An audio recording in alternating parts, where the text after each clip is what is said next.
Let's talk Alabama barbecue. Hey everyone, Zachy Smokes here, just a guy who loves barbecue.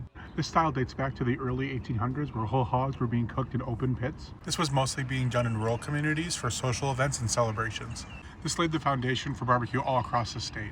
This week we're going to be focusing mostly on northern Alabama and their famous white sauce. This style can be dated back to the early 1920s by railroad worker Bob Gibson. He dug a pit in his backyard and on the weekends would make dozens if not hundreds of chickens for everyone in his community. Everybody was invited. Bob needed a way to serve all this chicken without it drying out, and thus white sauce was born. Alabama has a history of pits dug out of the ground with makeshift grates. This is how Bob Gibson got started and many others. However, today it varies, with some folks using coals directly underneath the meat and some places use indirect offset smoke. For wood, it's mostly hickory, but there's some oak, pecan, and fruit woods used as well. As for meat, northern Alabama is mostly famous for chicken, but Alabama also has a long history of pork, and most places will serve basically every kind of barbecue meat you're used to. As for sauce, there's actually a couple different options. Eastern Alabama has some South Carolina influence with mustard sauce.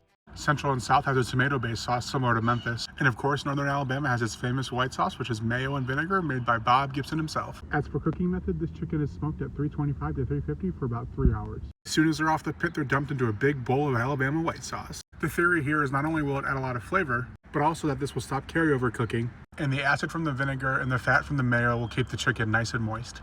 The white sauce is also offered on the side as you eat the chicken. Besides, we're looking at baked beans, coleslaw, potato salad, and collard greens. To sum it up, it's all about smoked chicken and their signature mayo and vinegar sauce.